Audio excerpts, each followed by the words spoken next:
Hola, ¿qué tal? ¿Cómo están? Bienvenidos a Proyecto Apocalipsis. Es un gusto poder saludarlos. Hoy con un episodio especial, ¿no? Es el número 33 y con el cual estamos finalizando el primer libro de la Biblia. Hoy completamos el estudio del libro de Génesis, que tiene 50 capítulos y lo hemos podido reducir a 33 episodios para luego seguir recorriendo, ¿no? A partir de la semana que viene la escritura, comenzando ya con el libro de Éxodo. Hoy vamos a ver los últimos capítulos del 46 hasta el 50, donde se cierra esta apasionante historia de Jacob y de sus hijos que ya venimos estudiando hace algunas semanas. Habíamos cerrado en el último versículo del capítulo 45, donde dice que Jacob dijo: basta, José mi hijo vive todavía, iré a verlo antes que yo muera, ¿no? Y habíamos comparado eso con la decisión que haríamos bien en tomar nosotros a veces cuando le pegamos vuelta a las cosas, cuando dudamos, ¿no? Cuando no nos decidimos, de decirnos a nosotros mismos basta y ir a Jesús, ¿no? Quien también vive, quien también dio su vida por nosotros y quien nos está esperando. Habíamos hecho esa comparación, ¿no? El capítulo 46 entonces de Génesis arranca diciendo: así Israel partió. Acá cuando dice Israel se refiere a Jacob, ¿no? Que era el nombre que Dios le había puesto, Israel, porque a partir de él y de sus hijos, ¿no? Iba a nacer justamente la nación de Israel, ¿no? Así Israel partió con todo lo que tenía y fue a Berseba y ofreció sacrificios al Dios de su padre Isaac. Y Dios dijo a Israel en visión nocturna: Jacob, Jacob. Y él respondió: aquí estoy. Y le dijo: yo soy Dios, el Dios de tu padre. No temas descender a Egipto, porque allí haré de ti una gran nación.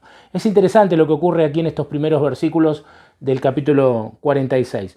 Primero nos dice que el patriarca partió con todo lo que tenía, ¿no? Rumbo a Egipto, al encuentro con su hijo José, que se acababa de enterar que estaba vivo. Pero antes de salir dice que ofreció sacrificios. Qué importante poder adorar a Dios, ¿no? En cada momento de nuestra vida, pero qué importante poder adorar a Dios antes de cada cosa importante que tenemos que hacer, ¿no? Jacob iba a viajar a Egipto, iba en búsqueda de su hijo que hacía 13 años, ¿no? Que no veía porque lo había dado por muerto inclusive, y antes de ir a ese encuentro, Jacob adora a Dios, y en ese sacrificio, en esa adoración, seguramente Jacob agradece también a Dios por esta providencia, ¿no? De parte del Señor. Y además hace algo que nosotros ya vimos en capítulos anteriores, lo mismo que había hecho su padre Isaac, lo mismo que había hecho su abuelo Abraham, que cuando ellos les tocó ir a Egipto, también por circunstancias de hambre, ¿no? Que había en la tierra, les daba cierto temor, cierto respeto, digamos, tener que salir de su tierra para pisar una tierra en la cual no se adoraba al Dios verdadero, ¿no? Entonces ese temor hacía que ellos se encomendaran a Dios de una manera especial antes de pisar terreno egipcio, ¿no? Y acá Jacob está haciendo lo mismo, y oportunamente habíamos dicho, ¿no? Que ese, llamémoslo así entre comillas, ¿no? Que ese santo temor, ¿no? de Abraham, de Isaac, lamentablemente hoy los cristianos lo hemos perdido, ¿no? Y si tomamos el símbolo actual de Egipto, ¿no? Que sería el mundo secular, el mundo apartado de Dios, el mundo que no honra a Dios, qué bien haríamos nosotros también en tener ese santo temor, ¿no? En encomendarnos a las manos de Dios cada vez que nos toque, entre comillas, pisar Egipto. Allí Dios se le va a revelar, en ese momento de adoración, de sacrificios, Dios se le va a revelar.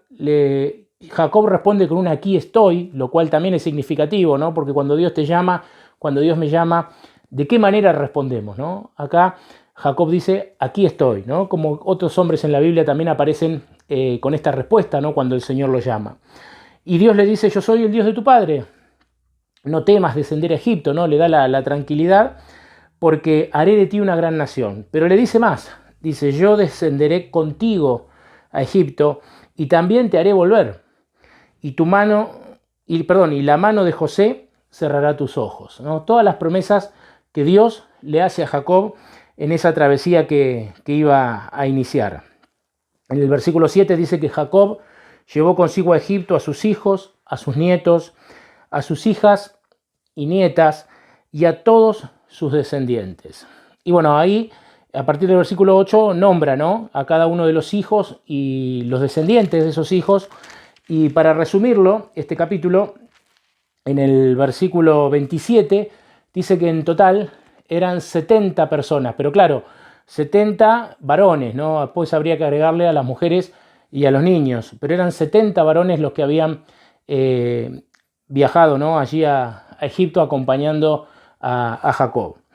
En el versículo 28 hasta el 34 de este mismo capítulo describe el encuentro de José con su padre, ¿no?, ese tan ansiado encuentro o reencuentro 13 años después, ¿no? El versículo 29 dice que José unció su carro y fue a Gosén a recibir a su padre. Ya no se aguantaba, no se contenía más, y él va al encuentro, ¿no?, de su padre. Y allí José le da consejo a su padre, ¿no?, de cómo debieran presentarse ante el faraón. Por eso en el capítulo 47 habla justamente de un encuentro muy particular, el encuentro de Jacob con el faraón, porque cuando José lo lleva a Egipto como funcionario, como principal funcionario de faraón, lo que hace José es presentarle al faraón a su padre, ¿no?, a Jacob. Y el versículo 6 nos da la respuesta, ¿no?, de Faraón para con Jacob y su familia. Le dice: la tierra de Egipto se halla ante ti, en lo mejor de la tierra has de habitar tu padre y tus hermanos, le dice el faraón a José. Habiten en la tierra de Gosén, y así entiendes, y si entiendes que entre ellos hay hombres capaces, ponlos por mayorales de mi ganado, ¿no? Y el versículo 7 dice: después José llevó a su padre y lo presentó a Faraón, y Jacob bendijo a Faraón. Tremendo, ¿no? Tremendo lo que son los planes de Dios, y cómo este hombre, Jacob, ¿no?, el patriarca del pueblo, de lo que sería el pueblo de Dios, va a bendecir ahora a Faraón, este humilde pastor, bendiciendo al principal gobernante de la principal potencia, podríamos decir, que había en ese momento, que era Egipto, ¿no? Jacob bendiciendo a Faraón. De la misma manera, el propósito de Dios es que los cristianos, ¿no?, por más humildes que podamos ser, por más pequeños que podamos ser, llevemos bendición a cada lugar que vayamos. Ese siempre es el propósito de Dios.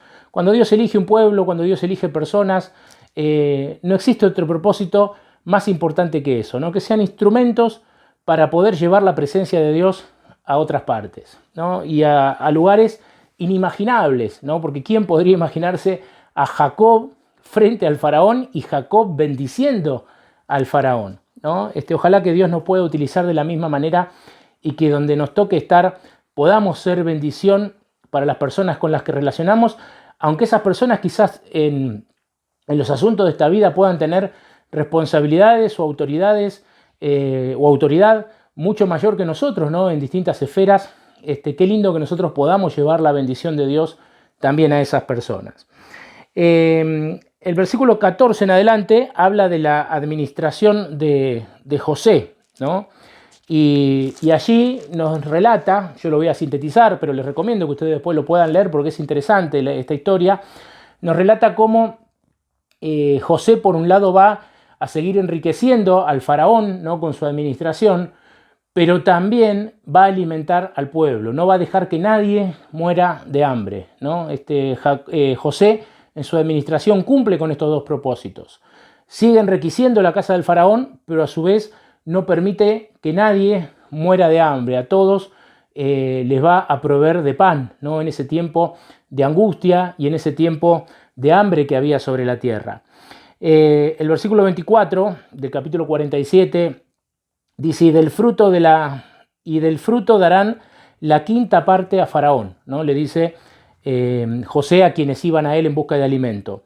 Las otras 4 partes serán de ustedes, para sembrar la tierra y para su sustento, y el de su casa para que coman sus niños. Ellos respondieron: nos has dado la vida. Hallemos gracia en ojos de mi señor y seamos siervos del faraón, ¿no?, le responde la gente. Entonces José puso por ley, que existe hasta hoy en Egipto, destinando la quinta parte de las cosechas para faraón, excepto la tierra de los sacerdotes. interesante, me llamó la atención, ¿no? Primero la gratitud de esta gente, que no le importaba tener que servir al faraón porque era tanta el hambre que había sobre la tierra que lo que ellos querían era un bocado de pan, el cual José no les negó, sino que proveyó para todos ellos, los dejó administrar y les dijo una quinta parte, o sea, si lo pasamos a los términos más actuales que nosotros podemos llegar a utilizar en la vida cotidiana, en vez de decir una quinta parte, digamos un 20%, ¿no? Un 20% le tenían que dejar para el faraón y el otro 80% era para el sustento de ellos y de sus familias. ¿Y saben qué me hizo pensar esto?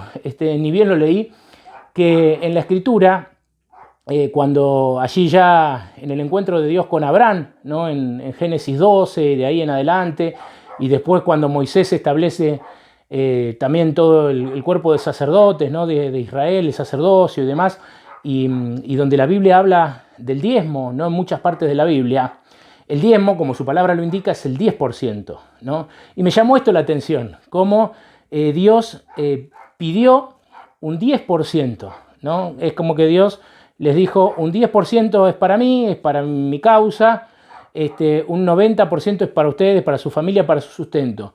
Acá el faraón, o José, ¿no? También administrando para el faraón, estaban pidiendo el doble, ¿no? Un 20%. Sin embargo, qué contentos estaban los egipcios, ¿no? Porque vuelvo a leer el versículo 25, donde dice, nos has dado la vida, hallemos gracia en ojo de mi Señor y seamos siervos de Faraón, ¿no?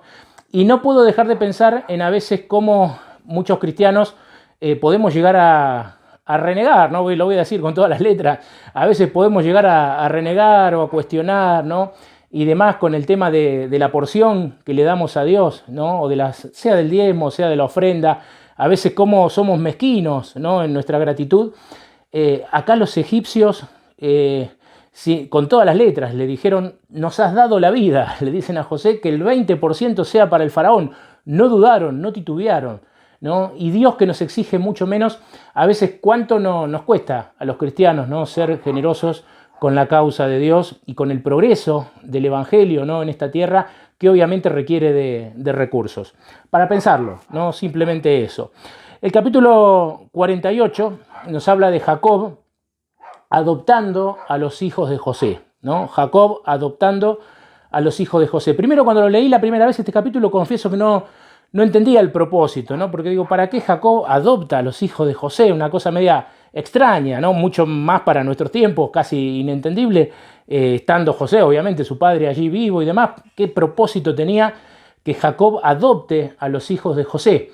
Bueno, en realidad, al adoptar a los hijos de José, lo que estaba haciendo de una manera legal, podríamos decir, Jacob, era otorgarle a José los dones o parte de los dones de lo que significaba la primogenitura. Ustedes se acuerdan, ¿no? De cuando hablamos de la primogenitura y que dentro de las distintas beneficios que otorgaba la primogenitura, que generalmente, aunque siempre hubo excepciones, Jacob fue una de ellas, acá está aplicando otra, generalmente siempre era para el hijo mayor, no la primogenitura. Y dentro de los beneficios estaba una porción doble de la herencia, ¿no? Entonces, al adoptar a los hijos de José, que eran dos hasta ahí, ¿no? Manasés y Efraín, lo que Jacob está haciendo es darle uno de los beneficios de la primogenitura, es decir, una doble herencia para la casa de José, ¿no? Por ese motivo es que él los adopta. Después ustedes pueden leer, ¿no? El capítulo completo, allí el 48, ¿no? de Génesis. También allí hay una situación donde Jacob pone su mano primero sobre el hijo menor, lo cual primero José dijo, papá, ¿qué estás haciendo? ¿No? Pero allí hay una bendición que Jacob da y donde da a entender que el hijo menor también iba a tener cierta supremacía sobre el hijo menor en lo que iba a realizar después en su vida. Y el capítulo 49 continúa con las bendiciones de Jacob, ¿no? Porque Jacob, vimos en el capítulo anterior, bendice, en el capítulo anterior que leímos hoy, ¿no? Bendice al faraón, ahora Jacob bendice a los hijos de José, y ahora viene la bendición sobre cada uno de sus otros hijos, ¿no? Arrancando por Rubén, que biológicamente era el mayor, ¿no? Se podría decir el primogénito, pero que sin embargo perdió los beneficios de su primogenitura por la manera en la cual se comportó, ¿no? Y muchas cosas que hizo que desagradaron a su padre y también a Dios. Entonces el capítulo 49 nos da una bendición para cada uno de los hijos, que también les recomiendo, léanlo, tranquilos, analícenlo, es muy interesante. Yo por cuestiones de tiempo solamente me voy a referir a algo que se destaca y que es la bendición a Judá, ¿no? A partir del versículo 8, donde Jacob dice: Judá, tus hermanos te alabarán, tu mano en la cerviz de tus enemigos, los hijos de tu padre se inclinarán a ti. Cachorro de leones Judá, de la presa has vuelto, hijo mío. Se encorvó, se echó como león viejo. ¿Quién lo despertará? Y es interesante lo que dice a partir del versículo 10, porque esto es parte de lo que en el Antiguo Testamento se conoce como las profecías mesiánicas. Es decir, son profecías donde lo que dicen está vinculado al Mesías que iba a venir. Tengamos en cuenta que esto fue escrito, o esta bendición, mejor dicho, fue pronunciada casi unos 2000 años antes de que viniera el Mesías. 2000 años antes, ¿no? Y el versículo 10 dice: no será quitado el cetro de Judá y el legislador de entre sus pies, hasta que venga Silo, y a él obedecerán las naciones. Cabe resaltar o aclarar que justamente de la tribu de Judá viene la descendencia de Jesús, ¿no? Por eso es importante lo que aquí se narra. Lo vuelvo a leer, el versículo 10 dice: no será quitado el cetro de Judá, ¿no? El rey iba a venir de esa tribu, ¿no? También David obviamente es de este linaje, ¿no? El rey David. Y el legislador de entre sus pies, hasta que venga Silo, ¿no?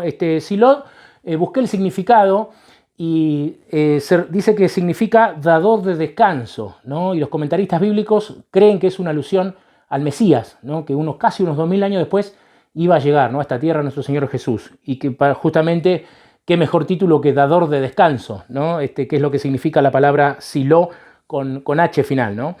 Dice: y a él obedecerán las naciones, atando a la vid su pollino. Y acá hay una profecía, porque cuando Jesús, en lo que la mayoría por ahí del mundo cristiano conoce como ese domingo, ¿no? Anterior a la crucifixión, cuando Jesús entra en Jerusalén, ¿no? y lo reciben con las ramas de olivos y demás. ¿Cómo ingresa Jesús a Jerusalén cuando lo quieren hacer rey o lo reconocen o lo aclaman como rey? Ingresa montado en un pollino, ¿no? Y acá lo menciona, dice: atando a la vid su pollino y a la cepa del hijo de su asna, lavó en el vino su vestido y en la sangre de uvas su manto, ¿no? Dice. Así que es muy interesante esta bendición sobre Judá, obviamente que daría para estudiarla más profundamente, pero es importante que sepamos que acá hay una referencia al Mesías, ¿no? 2000 años antes. Eso es lo maravilloso que tiene la profecía bíblica, ¿no? El lujo de detalle de algunas cosas que se escribieron siglos y siglos antes de que ocurrieran. Y así llegamos, amigos y amigas, al capítulo 50, que es el último del libro de Génesis. En el capítulo 50 primero describe el gran cortejo fúnebre, porque allí narra el fallecimiento de Jacob, ¿no? Dice: entonces se echó José sobre el rostro de su padre y lloró sobre él y lo besó, ¿no? Y el versículo 7 dice: José subió a sepultar a su padre y fueron con él todos los siervos de Faraón, los ancianos de su casa, todos los ancianos de Egipto, toda la casa de José, sus hermanos y la casa de su padre.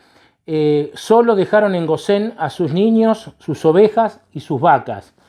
Tremendo, ¿no? Prácticamente todos los habitantes de Gosén, tanto los hijos de Jacob, sus descendientes, como los propios egipcios, ¿no?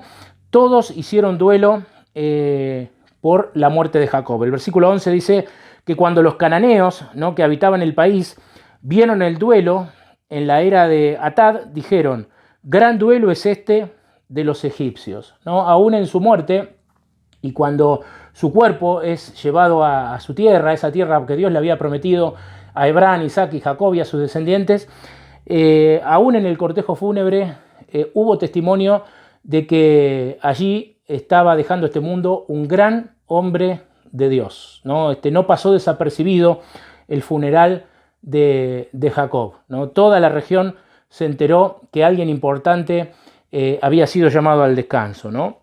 Después de esto, José tranquiliza a sus hermanos, porque más allá de que a esta altura parecería como que todo estaba bien, al morir su padre, los hermanos como que tuvieron un pequeño temor de decir: ahora que papá no está, a ver si José todavía nos quiere cobrar las que le hicimos, ¿no?, en el pasado. Así que bueno, José los tranquiliza, le dice que en el versículo, voy a leer, en el versículo 19 dice: José respondió: no teman, dice, ¿acaso, dice, yo estoy en lugar de Dios? ¿No? Dice: ustedes pensaron mal sobre mí, pero Dios los encaminó para bien, para hacer lo que vemos hoy, para mantener en vida a mucho pueblo. Así no tengan miedo, yo los sustentaré a ustedes y a sus hijos. Así los consoló y les habló al corazón, ¿no? Versículo 24, para ir finalizando, dice: y José dijo a sus hermanos: yo estoy por morir, pero de cierto Dios los visitará y les hará subir de aquí a la tierra que juró a Abraham, a Isaac y a Jacob. Y José hizo jurar a los hijos de Israel diciendo: Dios ciertamente los visitará y ustedes llevarán mis huesos de aquí, ¿no? Interesante aquí también la profecía, ¿no?, que deja de alguna manera José, donde le dice a sus hermanos: no nos vamos a quedar para siempre en Egipto, Dios los va a visitar y vamos a volver a nuestra tierra.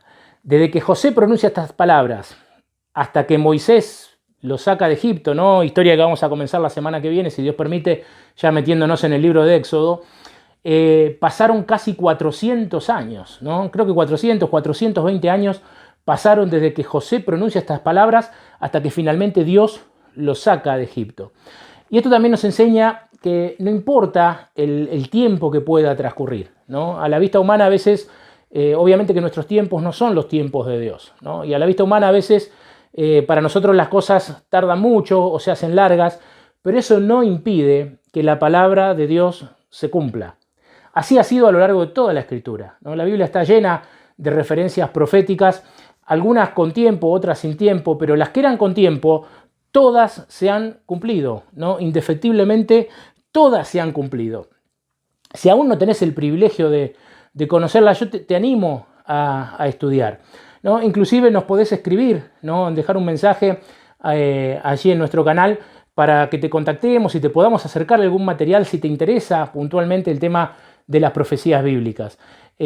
Como dije, la Biblia está llena de profecías, muchas de ellas de tiempo, y todas se han cumplido. Eso también es importante, ¿no?, porque hoy vivimos en tiempos, según la Biblia, vivimos en los tiempos previos al regreso de Jesús a esta tierra, donde han salido muchos engañadores, ¿no?, y donde a través de este medio, que son los canales de YouTube, hay muchas predicaciones y hay muchas fechas, ¿no?, que vemos por ahí, que dice el año 2025, el año 2027, el año 2031, ¿no?, otro el año 2050. En realidad, todas las profecías de tiempo que había en la Biblia ya se cumplieron, ¿no? Sí, obviamente hay profecías que faltan, unas pocas profecías que faltan cumplirse, que todavía están en el futuro, pero no tienen un tiempo preciso para su cumplimiento. Por eso es importante que conozcamos la Escritura, para no ser engañados. Titulamos este capítulo justamente Génesis, el capítulo final, ¿no? Le quiero agradecer a Dios, en primer lugar, haber podido compartir durante estos 33 episodios con ustedes todo el libro de Génesis. Fue muy fructífero y de gran enseñanza para mí poder leer estos libros, poder estudiarlo, porque obviamente antes de presentárselos a ustedes lo tengo que estudiar, lo tengo que repasar durante la semana.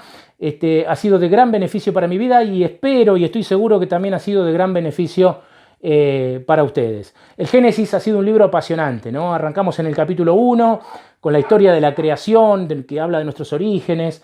En el capítulo 2, donde vimos los fundamentos del gobierno de Dios.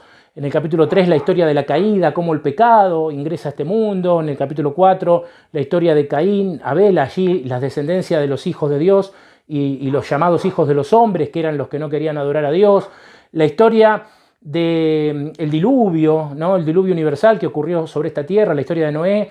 Después, cómo la maldad retoma luego del diluvio a partir de la historia de la Torre de Babel.